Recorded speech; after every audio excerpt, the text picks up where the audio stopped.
না না ID card ছাড়াও ঢুকতে পারবেন আজকে ঢাকা বিশ্ববিদ্যালয়ের যে আমি রাতের বেলাও ঢুকতে পারি না, আমার নিজের আইডি কার্ড দিয়ে ঢুকতে হইছে।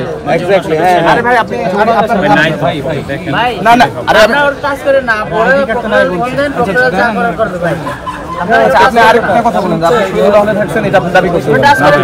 ভাই তো দাবি করছেন বলে তো ওই ভাইরা বলছে যে আপনি সুবিধা হলে আপনি বলেছেন আইনি দেখছেন মানে এই লিখোই নাম বদলালে। আরে ভাই প্রবেশ পত্র তো সবারই থাকে। না না ওইটা তো আপনি দাবি শিক্ষার্থী না দিবেন, আপনি চান্স পাইছেন কিনা? ভর্তি হই দুইটা তিনটা পেমেন্ট করা লাগতো, আমি দুইটা করছিলাম।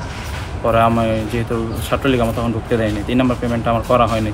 আমি এমনি নর্মালি ক্লাস করতাম, তো কত অনেকগুলো ক্লাস করছি আমার ঢাকা বিশ্ববিদ্যালয়ে।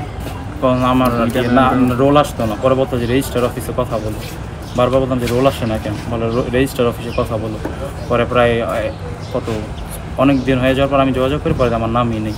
পরে আমি করি, পরে আমার টিয়া সব ছুঁড়ে নিয়ে ফেলাই দেওয়া হয়, আইডি কার্ড এই শহীদুল্লাহ হলের পুকুরে।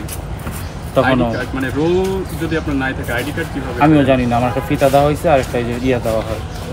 এটা দিছে হাস্যকর কথাবার্তা বলতেছেন না ভাই, আপনার নিজে বলেন নিজের ভাষায়, যেটা হাস্যকর কথা না। আপনার পেন্সিল আছে করে বলুন যে আমি রেজিস্ট্রেশন খুঁজলাম, এরকম কোনো ডকুমেন্ট নাই, ঢাকা বিশ্ববিদ্যালয়ের ইতিহাসে এরকম কিছু নাই যে একজন ভর্তি হয়েছে তার কার্ড টার্ড নেই বা কোনো নামে আপনার নামে কোনোই নেই যেরকম বহিষ্কার।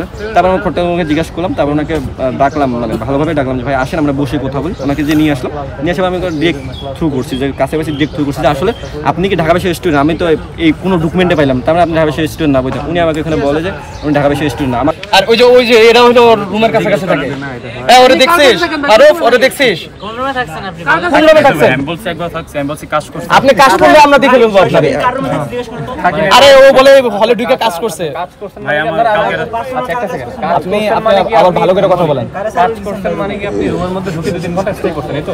আরো বেশি দুপুরবেলা আসতাম, রাত্রে ওর সজীবের রুম নাম্বার কত? 1200 কত? 1207 1207 না 1407 হ্যাঁ 1407 উনি আমাকে জানাইছিল যে উনি হচ্ছে ঢাকা বিশ্ববিদ্যালয়ের শিক্ষার্থী 15 সেশন। আমরা সাধারণত জানি যে ঢাকা বিশ্ববিদ্যালয়ের সিনিয়র ভাইরা যখন থাকে তখন আমরা তাদেরকে হল আর বাকি কিছু জিজ্ঞাসা করি না, এবং কথাবার্তা সব মিলে মনে হয়েছিল ঢাকা বিশ্ববিদ্যালয়ের শিক্ষার্থী। এই জায়গা থেকে ওনাকে আমি আমার টিমে নিয়ে ছিল, তারপর থেকে তিনি রেড চলে কাজ করে এবং বিভিন্ন মিডিয়া যখন আমরা প্রেস ব্রিফিং দিই তখন উনি সেখানে উপস্থিত থাকে। এই সুবাদে হচ্ছে আমার ডাকসু নির্বাচন বহিরাগতজনিত প্রচারণা চালানো নিষেধ। আমার রেড অনেক সদস্য আছে, আমি তাদেরকে নিয়ে প্রচারণা চালাইতে পারতাম, বাট উনি যখন ঢাকা ইউনিভার্সিটি তখন ওনাকে বলছে আরেকজন ভাই ছিল শান্ত ভাই, দুইজন মিলে প্রচারণা চালাচ্ছে এবং উনি হচ্ছে আমার সাথে প্রতিটা হলে যায় প্রচারণা চালাচ্ছেন।